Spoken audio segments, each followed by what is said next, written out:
अध्याय 5 विधायिका। परिचय। हम भारत में चुनावों का महत्व और चुनावों के लिए अपनाई गई प्रक्रिया का अध्ययन पिछले अध्यायों में कर चुके हैं। विधायिकाएं जनता द्वारा निर्वाचित होती हैं और जनता के प्रतिनिधि के रूप में कार्य करती हैं। इस अध्याय में आप पढ़ेंगे कि निर्वाचित विधायिकाएं कैसे काम करती हैं और लोकतांत्रिक सरकार को बनाए रखने में कैसे मदद करती हैं। आप भारत में संसद और राज्यों की विधायिकाओं की संरचना और कार्यों तथा लोकतांत्रिक शासन में उनके महत्व का अध्ययन करेंगे। इस अध्याय में आपको निम्नलिखित बातों की जानकारी होगी। विधायिका का क्या महत्व है? संसद के कार्य और शक्तियां क्या हैं? कानून कैसे बनता है? संसद कार्यपालिका को कैसे नियंत्रित करती है? संसद अपने ऊपर कैसे नियंत्रण रखती है? हमें संसद क्यों चाहिए? विधायिका केवल कानून बनाने वाली संस्था नहीं है। इसके अनेक महत्वपूर्ण कार्यों में से कानून बनाना भी एक कार्य है।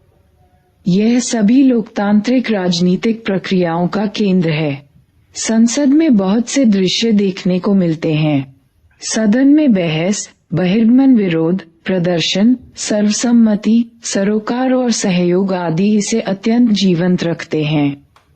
ये सभी बहुत ही महत्वपूर्ण उद्देश्यों को पूरा करते हैं।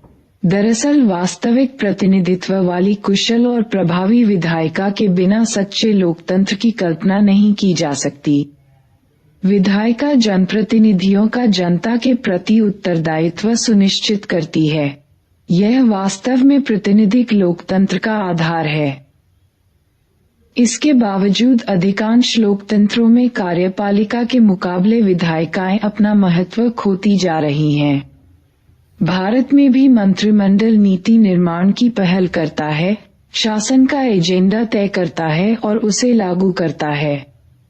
इससे कुछ आलोचकों को यह कहने का मौका मिल गया कि संसद का ह्रास हो गया है। लेकिन अत्यंत शक्तिशाली मंत्रिमंडल को भी विधायिका में बहुमत की आवश्यकता होती है। एक सशक्त नेता को भी संसद का सामना करना पड़ता है और संसद को अपने जवाबों से संतुष्ट करना पड़ता है। यह हमें संसद की लोकतांत्रिक क्षमता का एहसास कराता है। यह वाद विवाद का सबसे लोकतांत्रिक और खुला मंच है। अपनी संरचनात्मक विशेषता के कारण यह सरकार के अन्य सभी अंगों में सबसे ज्यादा प्रातिनिधिक है। और फिर इसके पास सरकार, कार्यपालिका का चयन करने और उसे बर्खास्त करने की शक्ति भी है। खुद करें, खुद सीखें। इन समाचारों पर विचार करें और यह सोचें कि यदि विधायिकाएं न होता तो क्या होता। प्रत्येक रिपोर्ट को पढ़ने के बाद बताएं कि कैसे कार्यपालिका को नियंत्रित करने में विधायिका सफल या असफल रही। 28 फरवरी 2002 केंद्रीय वित्त मंत्री जसवंत सिंह ने केंद्रीय बजट प्रस्तावों में 50 किलोग्राम यूरिया खाद की बोरी की कीमत 12 रुपये बढ़ाने तथा 2 अन्य खादों के दामों में भी कुछ वृद्धि करने के प्रस्ताव की घोषणा की। इससे खाद के दामों में 5% वृद्धि हुई। यूरिया खाद के वर्तमान मूल्य 4,830 रुपये प्रति टन पर 80% सब्सिडी है। 11 मार्च 2002 विपक्ष के जबरदस्त विरोध के कारण वित्त मंत्री को खाद के दामों में वृद्धि के प्रस्ताव को वापस लेना पड़ा। 4 जून 1998 को लोकसभा में यूरिया खाद और पेट्रोलियम पदार्थों के दामों में वृद्धि को लेकर विवादास्पद स्थिति बन गई। पूरे विपक्ष ने सदन से बहिर्गमन किया। इस मुद्दे पर सदन में 2 दिनों तक गर्मागर्मी रही। वित्त मंत्री ने अपने बजट प्रस्तावों में यूरिया खाद के दामों में मात्र 50 पैसे प्रति किलोग्राम की वृद्धि का प्रस्ताव किया था, जिससे उस पर सब्सिडी कम की जा सके। इस विरोध के परिणामस्वरूप वित्त मंत्री यशवंत सिन्हा को मूल्य वृद्धि के प्रस्तावों को वापस लेना पड़ा। हिंदुस्तान टाइम्स 4-5 जून 1998 22 फरवरी 1983 एक ऐतिहासिक कदम उठाते हुए आज लोकसभा ने सर्वसम्मति से सरकारी कामकाज को स्थगित करने तथा असम पर बहस को प्राथमिकता देने का निर्णय लिया। गृहमंत्री पीसी सेठी ने बयान दिया, असम में रहने वाले सभी समुदायों और समूहों के बीच सद्भाव कायम करने के लिए मैं अलग अलग विचारों और नीतियों से प्रतिबद्धता रखने वाले आप सभी सदस्यों का सहयोग चाहता हाँ, यह समय विवाद का नहीं वरन घाव पर मरहम लगाने का है। हिंदुस्तान टाइम्स 22 फरवरी 1983 लोकसभा में कांग्रेस सदस्यों ने आंध्र प्रदेश में हरिजनों के उत्पीड़न के प्रति विरोध जताया। द हिंदू 3 मार्च 1985 संसद में 2 सदनों की क्या आवश्यकता है? हमारी राष्ट्रीय विधायिका का नाम संसद है। राज्यों की विधायिकाओं को विधानमंडल कहते हैं। भारतीय संसद में 2 सदन हैं। जब किसी विधायिका में 2 सदन होते हैं तो उसे द्विसदनात्मक विधायिका कहते हैं। भारतीय संसद के एक सदन को राज्यसभा तथा दूसरे को लोकसभा कहते हैं। संविधान ने राज्यों को एक सदनात्मक या द्विसदनात्मक विधायिका स्थापित करने का विकल्प दिया है। अब केवल 6 राज्यों में ही द्विसदनात्मक विधायिका है। विविधताओं से परिपूर्ण बड़े देश प्रायः द्विसदनात्मक राष्ट्रीय विधायिका चाहते हैं ताकि वे अपने समाज के सभी वर्गों और देश के सभी क्षेत्रों या भागों को समुचित प्रतिनिधित्व दे सकें। द्विसदनात्मक विधायिका का एक और लाभ यह है कि संसद के प्रत्येक निर्णय पर दूसरे सदन में पुनर्विचार हो जाता है। एक सदन द्वारा लिया गया। द्विसदनात्मक विधायिका वाले प्रांत निम्नलिखित हैं। 1. आंध्र प्रदेश, 11 बिहार, 111 कर्नाटक, इव महाराष्ट्र, वी तेलंगाना, वी उत्तर प्रदेश। प्रत्येक निर्णय दूसरे सदन के निर्णय के लिए भेजा जाता है। इसका मतलब यह है कि प्रत्येक विधेयक और नीति पर 2 बार विचार होता है। इससे हर मुद्दे को 2 बार जांचने का मौका मिलता है। यदि एक सदन जल्दबाजी में कोई निर्णय ले लेता है तो दूसरे सदन में बहस के दौरान उस पर पुनर्विचार संभव हो पाता है। उच्च सदन पुनर्विचार करने के उपयोगी काम को अंजाम दे सकता है और इसके विचारों का तो महत्व हो सकता है पर मतों का नहीं। जो लोग सक्रिय राजनीति की उठा-पटक से दूर हैं वे निचले सदन को सलाह दे सकते हैं। पूर्णिमा बनर्जी, संविधान सभा के वाद विवाद, खंड IX, पृष्ठ 33, 30 जुलाई 1949। राज्यसभा, संसद के प्रत्येक सदन में प्रतिनिधित्व का आधार अलग अलग है। राज्यसभा राज्यों का प्रतिनिधित्व करती है। इसका निर्वाचन अप्रत्यक्ष विधि से होता है। किसी राज्य के लोग राज्य की विधानसभा के सदस्यों को चुनते हैं। फिर राज्य विधानसभा के निर्वाचित सदस्य राज्यसभा के सदस्यों को चुनते हैं। द्वितीय सदन राज्यसभा में प्रतिनिधित्व के लिए 2 सिद्धांतों का प्रयोग किया जा सकता है। एक तरीका यह हो सकता है कि देश के सभी क्षेत्रों को असमान आकार और जनसंख्या के बावजूद द्वितीय सदन में समान प्रतिनिधित्व दिया जाए। दूसरा तरीका यह हो सकता है कि देश के विभिन्न क्षेत्रों को उनकी जनसंख्या के अनुपात में असमान प्रतिनिधित्व दिया जाए। अर्थात द्वितीय सदन में ज्यादा जनसंख्या वाले क्षेत्रों को ज्यादा और कम जनसंख्या वाले क्षेत्रों को कम प्रतिनिधित्व प्राप्त हो। अमेरिका के द्वितीय सदन सीनेट में प्रत्येक राज्य को समान प्रतिनिधित्व दिया गया है।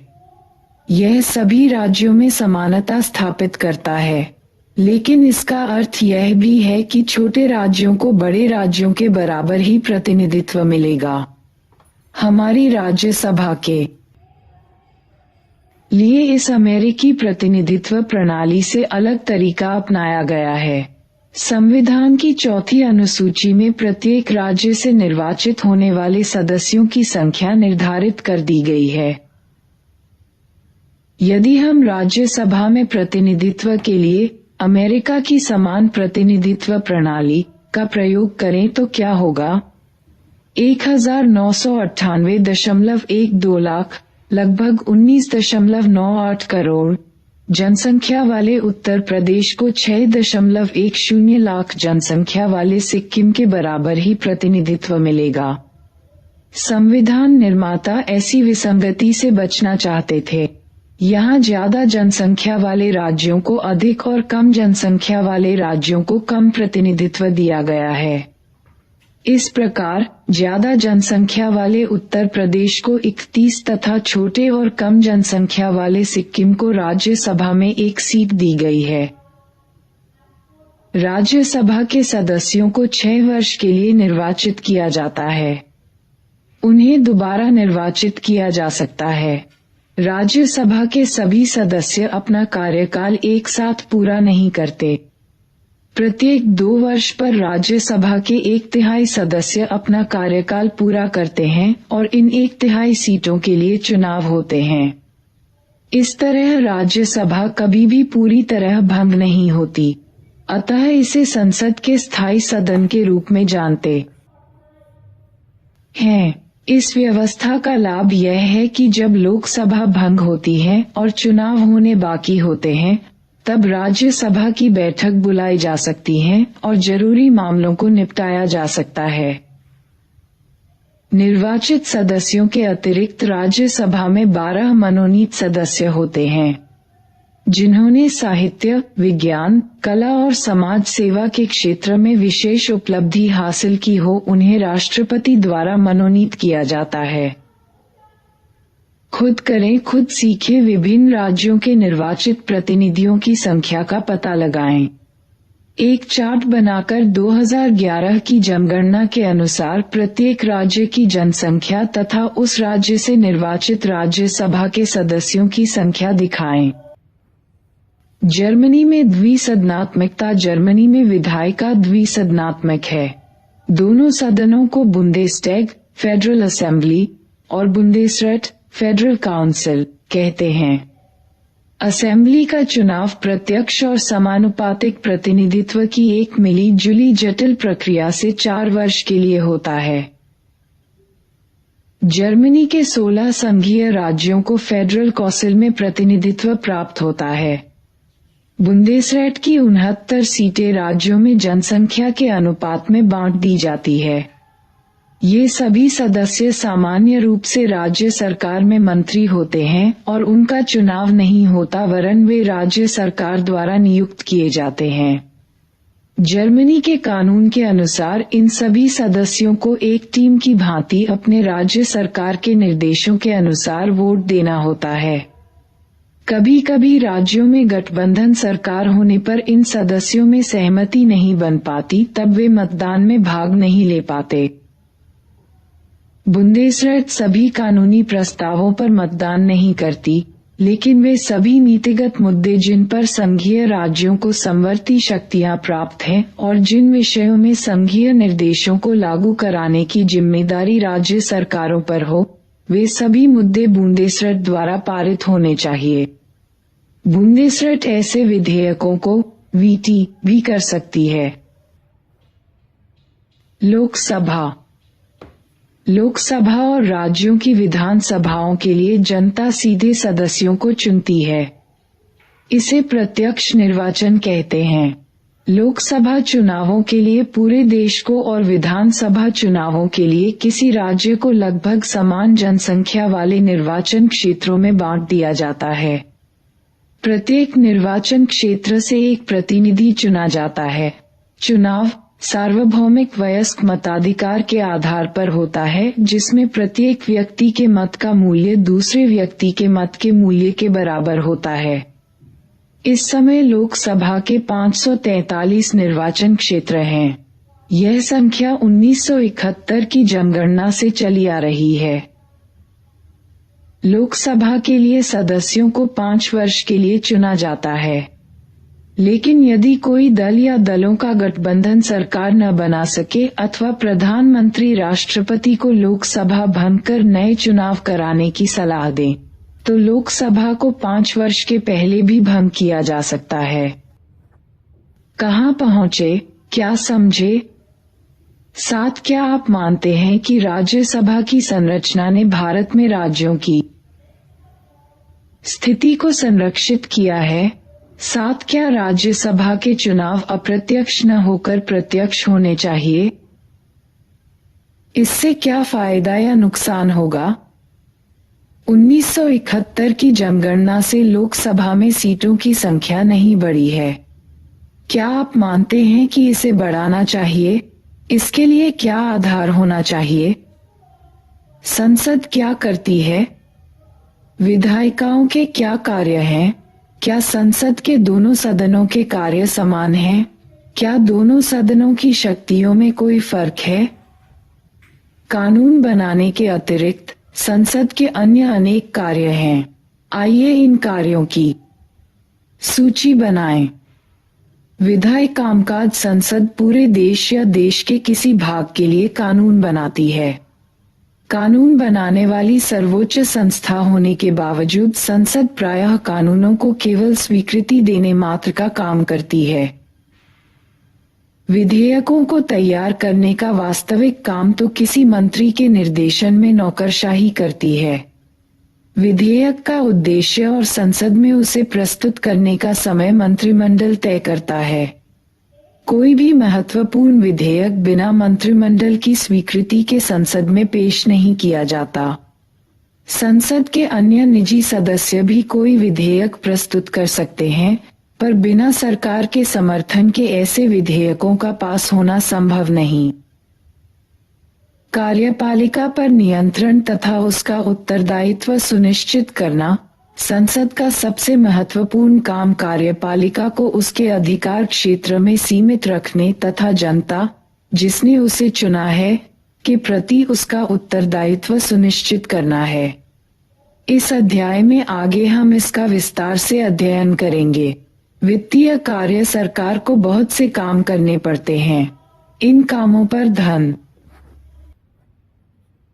खर्च होता है। यह धन कहाँ से आता है? प्रत्येक सरकार कर वसूली के द्वारा अपने संसाधनों को बढ़ाती है, लेकिन लोकतंत्र में संसद कराधान तथा सरकार द्वारा धन के प्रयोग पर नियंत्रण रखती है। यदि भारत सरकार कोई नया कर प्रस्ताव लाए तो उसे संसद की स्वीकृति लेनी पड़ती है। संसद की वित्तीय शक्तियां उसे सरकार के कार्यों के लिए धन उपलब्ध कराने का अधिकार देती हैं। सरकार को अपने द्वारा खर्च किए गए धन का हिसाब तथा प्रस्तावित आय का विवरण संसद को देना पड़ता है। संसद यह भी सुनिश्चित करती है कि सरकार न तो गलत खर्च करे और न ही ज्यादा खर्च करे। संसद यह सब बजट और वार्षिक वित्तीय वक्तव्य के माध्यम से करती है। संसद 3 अप्रैल 1955। प्रतिनिधित्व संसद देश के विभिन्न क्षेत्रीय, सामाजिक, आर्थिक और धार्मिक समूहों के अलग अलग विचारों का प्रतिनिधित्व करती है।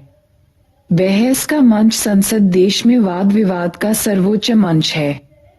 विचार विमर्श करने की उसकी शक्ति पर कोई अंकुश नहीं है। सदस्यों को किसी भी विषय पर निर्भीकता से बोलने की स्वतंत्रता है। इससे संसद राष्ट्र के समक्ष आने वाले किसी एक या हर मुद्दे का विश्लेषण कर पाती है। यह विचार विमर्श हमारी लोकतांत्रिक निर्णय प्रक्रिया की आत्मा है। संवैधानिक कार्य संसद के पास संविधान में संशोधन करने की शक्ति है। संसद के दोनों सदनों की संवैधानिक शक्तियां एक समान हैं। प्रत्येक संविधान संशोधन का संसद के दोनों सदनों के द्वारा एक विशेष बहुमत से पारित होना जरूरी है। निर्वाचन संबंधी कार्य संसद चुनाव संबंधी भी कुछ कार्य करती है। यह भारत के राष्ट्रपति और उपराष्ट्रपति का चुनाव करती है। न्यायिक कार्य भारत के राष्ट्रपति, उपराष्ट्रपति तथा उच्च न्यायालयों और सर्वोच्च न्यायालय के न्यायाधीशों को हटाए जाने के प्रस्तावों पर विचार करने के कार्य संसद के न्यायिक कार्य के अंतर्गत आते हैं। राज्यसभा की शक्तियां। ऊपर हमने संसद द्वारा किए जाने वाले कार्यों का अध्ययन किया, लेकिन द्विसदनात्मक विधायिका में दोनों सदनों की शक्तियों में कुछ अंतर होता है। नीचे के दोनों चार्टों को ध्यान से देखें। एक में लोकसभा और दूसरे में राज्यसभा की शक्तियों की सूची दी गई है। लोकसभा की शक्तियां 7 संघ सूची और समवर्ती सूची के विषयों पर कानून बनाती है। धन विधेयकों और सामान्य विधेयकों को प्रस्तुत और पारित करती है। कर प्रस्तावों, बजट और वार्षिक वित्तीय वक्तव्यों को स्वीकृति देती है। प्रश्न पूछकर, पूरक प्रश्न पूछकर, प्रस्ताव लाकर और अविश्वास प्रस्ताव के माध्यम से कार्यपालिका को नियंत्रित करती है। संविधान में संशोधन करती है। 7. आपातकाल की घोषणा को स्वीकृति देती है। राष्ट्रपति और उपराष्ट्रपति का चुनाव करती है तथा उन्हें और सर्वोच्च न्यायालय तथा उच्च न्यायालय के न्यायाधीशों को हटा सकती है।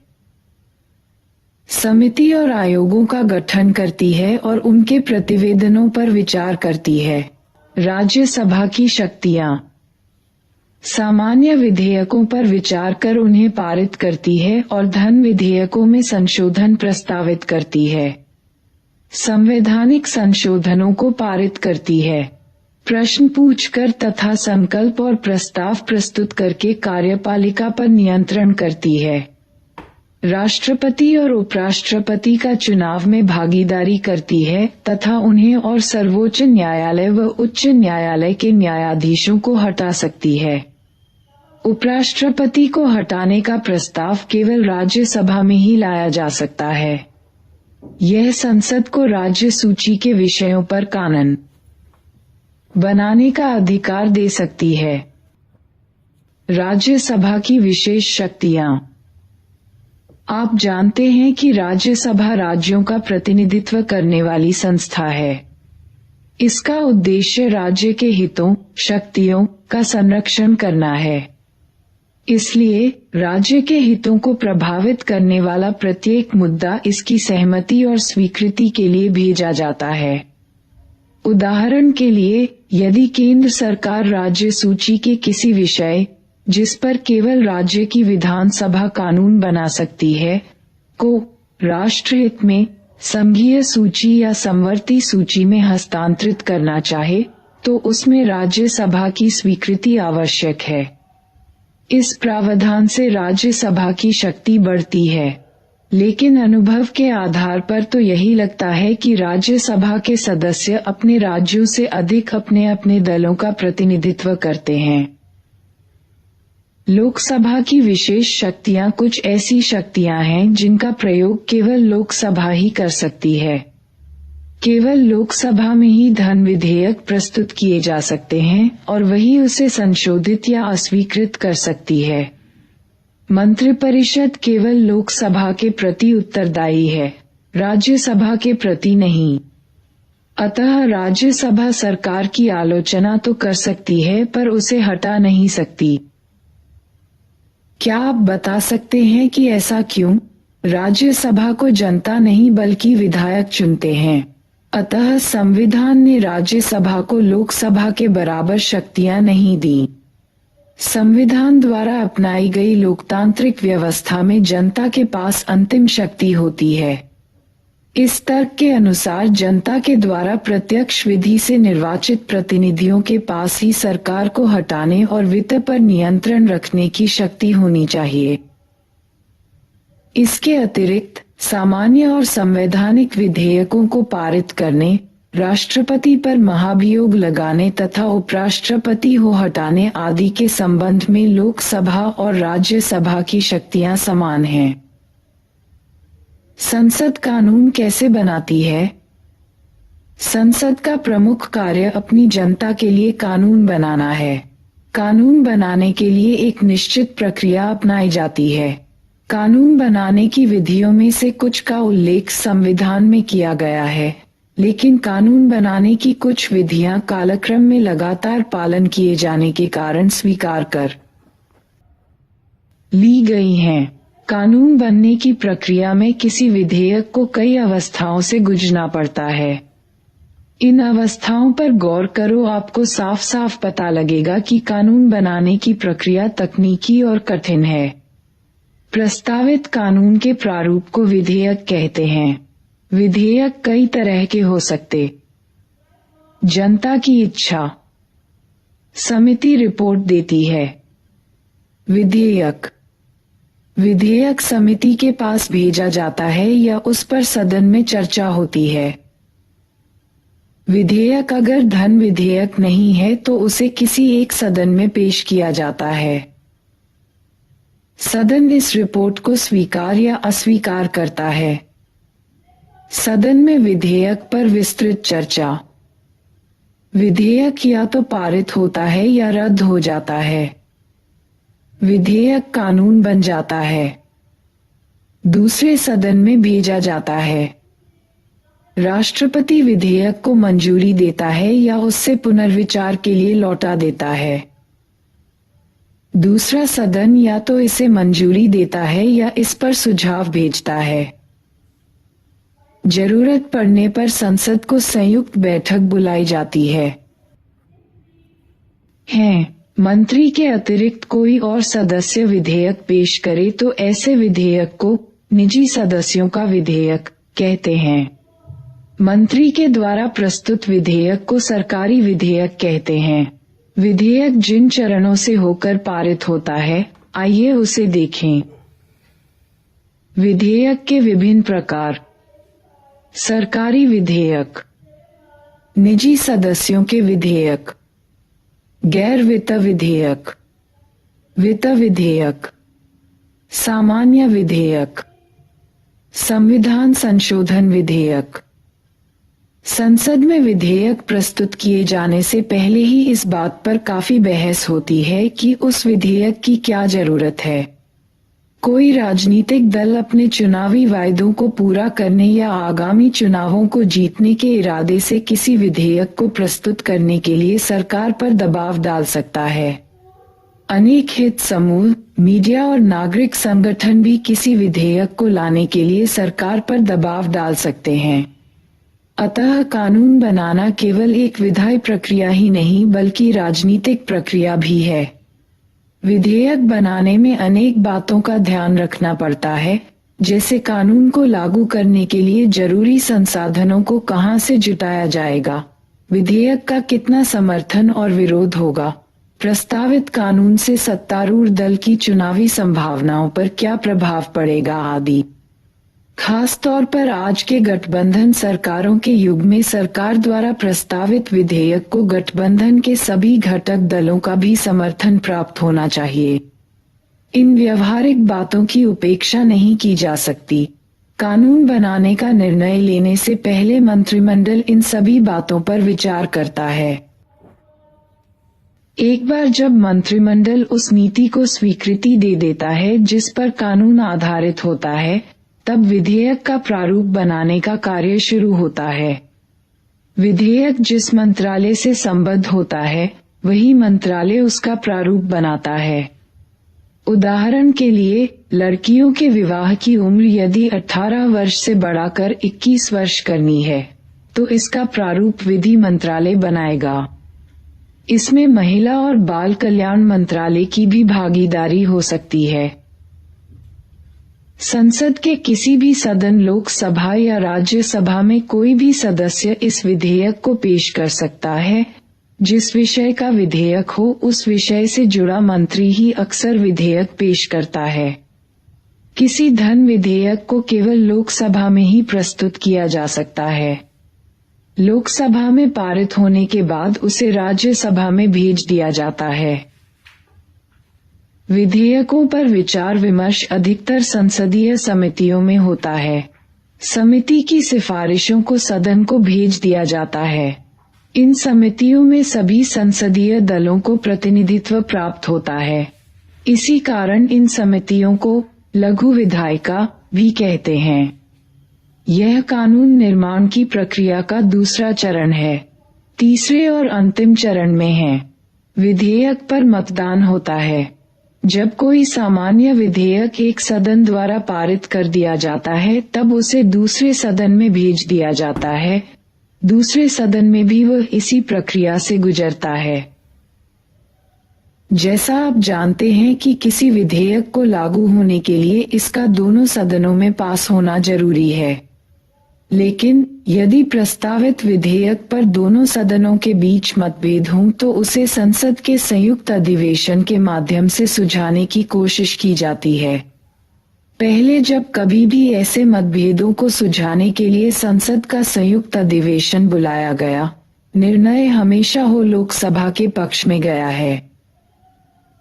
लेकिन धन विधेयक के मामले में राज्यसभा उसे या तो स्वीकार कर सकती है या संशोधन प्रस्तावित कर सकती है, लेकिन वह धन विधेयक को अस्वीकार नहीं कर सकती है। यदि राज्यसभा 14 दिनों तक उस पर कोई निर्णय न ले तो उसे राज्यसभा के द्वारा पारित मान लिया जाता है। विधेयक के बारे में राज्यसभा द्वारा प्रस्तावित संशोधनों को लोकसभा मान भी सकती है और नहीं भी। अनुच्छेद 109 और धन विधेयकों के संबंध में विशेष प्रक्रिया 1 में पेश नहीं किया जाएगा। 2. धन विधेयक राज्यसभा। जब कोई विधेयक संसद के दोनों सदनों द्वारा पारित कर दिया जाता है तब उसे राष्ट्रपति की स्वीकृति के लिए भेज दिया जाता है। राष्ट्रपति की स्वीकृति के बाद वह विधेयक कानून बन जाता है। कहाँ पहुँचे, क्या समझे? कानून बनाने की विधि के अध्ययन के बाद क्या आपको लगता है कि संसद विधेयकों पर विस्तृत चर्चा के लिए पर्याप्त समय दे सकती है? यदि नहीं तो इस समस्या के समाधान के लिए आप क्या सुझाव देंगे? रुपए। संसद कार्यपालिका को कैसे नियंत्रित करती है? जिस दल या दलों के गठबंधन को लोकसभा में बहुमत हासिल होता है उसी के सदस्यों को मिलाकर संसदीय लोकतंत्र में कार्यपालिका बनती है। संभव है कि बहुमत की ताकत पाकर यह कार्यपालिका अपनी शक्तियों का मनमाना प्रयोग करने लगे। ऐसी स्थिति में संसदीय लोकतंत्र मंत्रिमंडल को तानाशाही में बदल सकता है, जिसमें मंत्रिमंडल जो कहेगा सदन को वही मानना पड़ेगा। जब संसद सक्रिय और सचेत होगी तभी वह कार्यपालिका पर नियमित और प्रभावी नियंत्रण रख सकेगा। संसद अनेक विधियों का प्रयोग कर कार्यपालिका को नियंत्रित करती है, लेकिन इसके लिए जरूरी है कि सांसदों और विधायकों को जनप्रतिनिधियों के रूप में प्रभावी और निर्भीक रूप से काम करने की शक्ति और स्वतंत्रता हो। उदाहरण के लिए विधायिका में कुछ भी कहने के बावजूद किसी सदस्य के विरुद्ध कोई कानूनी कार्यवाही नहीं की जा सकती। इसे संसदीय विशेषाधिकार कहते हैं। विधायिका के अध्यक्ष को संसदीय विशेषाधिकार के हनन के मामले में अंतिम निर्णय लेने की शक्ति होती है। ऐसे विशेषाधिकारों का उद्देश्य यह है कि सांसद और विधायक अपनी जनता का ठीक से प्रतिनिधित्व कर सकें और कार्यपालिका पर प्रभावी नियंत्रण रख सकें। संसद यह नियंत्रण कैसे करती है? वह किन साधनों का प्रयोग करती है? क्या कार्यपालिका की ज्यादतियों पर संसदीय नियंत्रण सफल है? संसदीय नियंत्रण के साधन।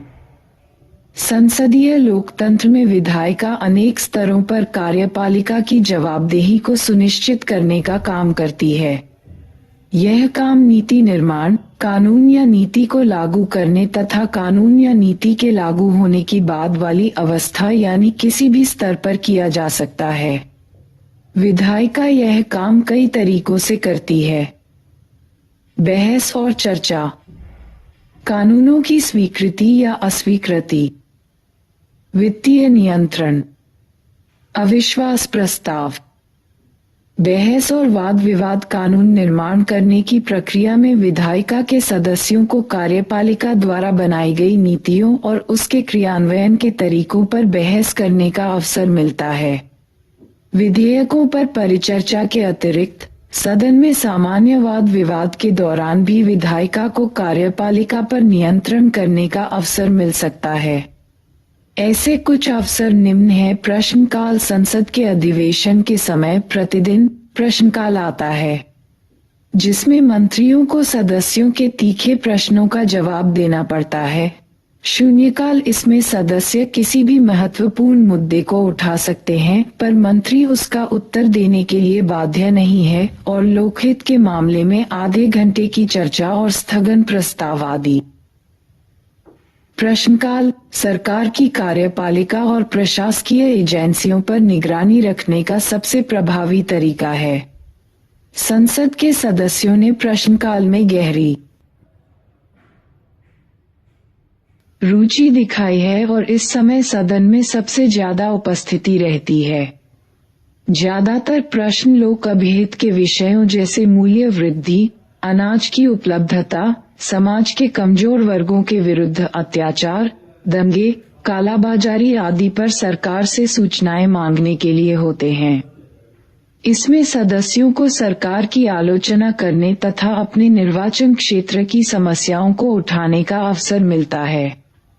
प्रश्नकाल के दौरान वाद विवाद इतने तीखे हो जाते हैं कि अनेक सदस्यों द्वारा अपनी बात रखने के लिए प्रायः ऊंची आवाज में बोलना, अध्यक्ष के आसन के पास चले जाना तथा सदन से बहिर्गमन करने जैसी घटनाएं देखी जा सकती हैं। इससे सदन का बहुत समय बर्बाद हो जाता है। लेकिन इसी के साथ हमें यह नहीं भूलना चाहिए कि ये सभी कदम सरकार से रियायत प्राप्त करने के राजनीतिक तरीके हैं और इससे कार्यपालिका का उत्तरदायित्व सुनिश्चित होता है। कानूनों की स्वीकृति या अस्वीकृति। कानूनों को मंजूरी देने या नामंजूर करने का अधिकार भी संसद के पास होता है। इसके अधिकार के द्वारा भी संसद कार्यपालिका का नियंत्रण करती है। कोई भी विधेयक संसद की स्वीकृति के बाद ही कानून बन पाता है। जिस सरकार को विधायिका में मनमाफिक बहुमत होता है, उसके लिए संसदीय स्वीकृति प्राप्त करना कठिन नहीं, लेकिन यह मानकर नहीं चला जा सकता है कि यह स्वीकृति मिल ही जाएगी। इस सहमति के लिए शासक दल या गठबंधन के विभिन्न सदस्यों अथवा सरकार और विपक्ष के बीच गंभीर मोलतोल और समझौते होते हैं। यदि सरकार के पास लोकसभा में तो बहुमत हो पर राज्यसभा में न हो, जैसा कि 1977 में जनता पार्टी और 2000 में राजग सरकारों के दौरान हुआ, तब संसद के दोनों सदनों की स्वीकृति प्राप्त करने के लिए सरकार को काफी रियायतें देनी पड़ती हैं। अनेक विधेयकों मसलन लोकपाल विधेयक, आतंकवाद निरोधक विधेयक 2000 को राज्यसभा ने अस्वीकृत कर दिया। वित्तीय नियंत्रण।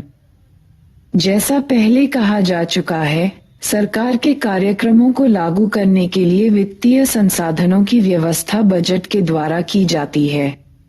संसदीय स्वीकृति के लिए बजट बनाना और उसे पेश करना सरकार की संवैधानिक जिम्मेदारी है। इस जिम्मेदारी के कारण विधायिका को कार्यपालिका के खजाने पर नियंत्रण करने का अवसर मिल जाता है। सरकार के लिए संसाधन स्वीकृत करने से विधायिका मना कर सकती है। ऐसा इसलिए नहीं हो पाता है क्योंकि कार्यपालिका को विधायिका में बहुमत प्राप्त होता है। फिर भी धन स्वीकृत करने से पहले लोकसभा सरकार द्वारा धन मांगने के कारणों पर चर्चा कर सकती है। वह भारत के नियंत्रक, महालेखा परीक्षक और संसद की लोक लेखा समिति की रिपोर्ट के आधार पर धन के दुरुपयोग के मामलों की जांच कर सकती है। लेकिन संसदीय नियंत्रण का एकमात्र उद्देश्य सरकारी धन के सदुपयोग को सुनिश्चित करना नहीं होता। वित्तीय नियंत्रण द्वारा विधायिका सरकार की नीतियों पर भी नियंत्रण करती है। अविश्वास प्रस्ताव। संसद द्वारा कार्यपालिका को उत्तरदायी बनाने का सबसे सशक्त हथियार अविश्वास प्रस्ताव है। लेकिन जब तक सरकार को अपने दल अथवा सहयोगी दलों का बहुमत प्राप्त हो, तब तक सरकार को हटाने की सदन की यह शक्ति वास्तविक कम काल्पनिक ज्यादा होती है। लेकिन सन 1989 के बाद से अपने प्रति सदन के अविश्वास के कारण अनेक सरकारों को त्यागपत्र देना पड़ा। इनमें से प्रत्येक सरकार ने लोकसभा का विश्वास खोया क्योंकि वह अपने गठबंधन के सहयोगी दलों का समर्थन बनाए न रख सकी। इस प्रकार संसद कार्यपालिका को प्रभावी ढंग से नियंत्रित कर सकती है और एक उत्तरदायी सरकार का होना सुनिश्चित कर सकती है। परंतु इसके लिए जरूरी है कि सदन के पास पर्याप्त समय हो, सदस्य बहस में रुचि रखते हों और उसमें प्रभावशाली ढंग से भाग लें और सरकार तथा विपक्ष में आपस में समझौता करने की इच्छा हो। पिछले 2 दशकों में लोकसभा और राज्य विधानसभाओं के अधिवेशनों तथा इनमें होने वाली बहस पर खर्च किए जा रहे समय में उत्तरोत्तर गिरावट आई है। इसके अतिरिक्त संसद के दोनों सदनों में गणपूर्ति, कोरम का अभाव और विपक्ष द्वारा अधिवेशनों के बहिष्कार जैसी समस्याएं भी रही हैं, जिससे वाद विवाद के द्वारा कार्यपालिका को नियंत्रित करने की सदन की शक्ति प्रभावित हुई है। संसदीय समितियां क्या करती हैं? विभिन्न विधायी कार्यों के लिए समितियों का गठन संसदीय कामकाज का एक महत्वपूर्ण पहलू है। ये समितियां केवल कानून बनाने में ही नहीं, वरन सदन के दैनिक कार्यों में भी अत्यंत महत्वपूर्ण भूमिका निभाती हैं। चूंकि संसद केवल अपने अधिवेशन के दौरान ही बैठती है, इसलिए उसके पास अत्यंत सीमित समय होता है। किसी कानून को बनाने के लिए उससे जुड़े विषय का गहन अध्ययन करना पड़ता है। इसके लिए उस पर ज्यादा ध्यान और समय देने की जरूरत पड़ती है। इसके अतिरिक्त और भी महत्वपूर्ण कार्य होते हैं, जैसे विभिन्न मंत्रालयों की अनुदान मांगों का अध्ययन, विभिन्न विभागों के द्वारा किए गए खर्ची की जांच, भ्रष्टाचार के मामलों की पड़ताल आदि। संसदीय समितियां यह सब कार्य करती हैं। 1983 से भारत में संसद की स्थायी समितियों की प्रणाली विकसित की गई है। विभिन्न विभागों से संबंधित ऐसी 20 समितियां हैं। स्थायी समितियां विभिन्न विभागों के कार्यों, उनके बजट, खर्चे तथा उनसे संबंधित विधेयकों की देखरेख करती हैं। स्थायी समितियों के अतिरिक्त अपने देश में संयुक्त संसदीय समितियों का भी अत्यंत महत्वपूर्ण स्थान है। इन समितियों में संसद के दोनों सदनों के सदस्य होते हैं। संयुक्त संसदीय समितियों का गठन किसी विधेयक पर संयुक्त चर्चा अथवा वित्तीय अनियमितताओं की जांच के लिए किया जा सकता है। समितियों की इस व्यवस्था ने संसद का कार्यभार हल्का कर दिया है। अनेक महत्वपूर्ण विधेयकों को समितियों को भेजा गया। संसद ने समितियों द्वारा किए गए काम में छिटपुट बदलाव करके उसको मंजूरी दे दी है। कानूनी नजरिए से देखें तो संसद की मंजूरी के बिना तो बजट पास हो सकता है और न ही कोई विधेयक कानून बन सकता है। किंतु यह बात भी सच है कि समितियों द्वारा दिए गए सुझावों को संसद शायद ही कभी नामंजूर करती है। विधायिका की प्रकृति ऐसी है कि उस पर मात्र प्रक्रिया संबंधी बंधन है, किंतु सारथ उस पर कोई बंधन नहीं। संसद या विधायिका की संप्रभुता पर कोई सीमा नहीं बांधी गई है। N.B. गाडगिल, CAD, खंडशी, पृष्ठ 659, 18 नवंबर 1949। संसद स्वयं को कैसे नियंत्रित करती है? हम पहले पढ़ चुके हैं कि संसद बहस मुबाहिसे का मंच है। बहस मुबाहिसे के जरिए ही संसद अपने सभी जरूरी काम को अंजाम देती है। यह सार्थक और अनुशासित ढंग से होना जरूरी है ताकि संसद की कार्यवाही आसानी से चले और उसकी गरिमा बनी रहे। खुद संविधान में संसद की कार्यवाही को सुचारू ढंग से चलने के लिए प्रावधान बनाए गए हैं। सदन का अध्यक्ष विधायिका की कार्यवाही अच्छे के मामले में सर्वोच्च अधिकारी होता है। एक और तरीके से भी सदन का अध्यक्ष अपने सदस्यों के व्यवहार को नियंत्रित करता है। आपने शायद दलबदल निरोधक कानून के बारे में सुना होगा। विधायिका के अधिकतर सदस्य किसी न किसी दल के टिकट पर चुने जाते हैं। यदि चुने जाने के बाद वे अपनी पार्टी छोड़ना चाहें तो क्या होगा? स्वतंत्रता के काफी समय बाद तक यह समस्या बनी रही। अंततः दलों में इस बात पर आम सहमति बनी कि किसी दल के टिकट पर निर्वाचित विधायक या सांसद को दलबदल करने से रोका जाना चाहिए। इसके लिए 1985 में संविधान का 52वां संशोधन किया गया। इसे दलबदल निरोधक कानून कहते हैं। इसे बाद में 91वें संविधान संशोधन द्वारा दोबारा संशोधित किया गया। सदन का अध्यक्ष दलबदल से संबंधित विवादों पर अंतिम निर्णय लेता है। यदि यह सिद्ध हो जाए कि किसी सदस्य ने दलबदल किया है, तो उसकी सदन की सदस्यता समाप्त हो जाती है। इसके अतिरिक्त ऐसे दलबदलू को किसी भी राजनीतिक पद, जैसे मंत्री, के लिए अयोग्य घोषित कर दिया जाता है। दलबदल क्या है? यदि कोई सदस्य अपने दल के नेतृत्व के आदेश के बावजूद सदन में उपस्थित न हो या दल के निर्देश के विपरीत सदन में मतदान करे अथवा स्वेच्छा से दल की सदस्यता से त्यागपत्र दे दे, तो उसे दलबदल कहते हैं। विगत 20 वर्षों का अनुभव बताता है कि दलबदल निरोधक कानून दलबदल को रोकने में सफल नहीं हुआ, लेकिन इसने किसी दल के प्रधान नेता और अध्यक्षों को विधायिका के सदस्यों के विरुद्ध अतिरिक्त शक्तियां प्रदान की हैं। निष्कर्ष: क्या आपने संसद को कार्यवाही का टेलीविजन पर आंखों देखा प्रसारण देखा है?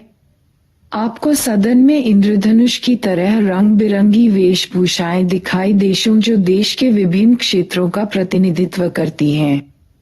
सदन की कार्यवाही के दौरान सदस्य भिन्न भिन्न भाषाएं बोलते हैं। वे विभिन्न जाति, धर्म और संप्रदायों से आते हैं। वे प्रायः एक दूसरे का प्रबल विरोध करते हैं।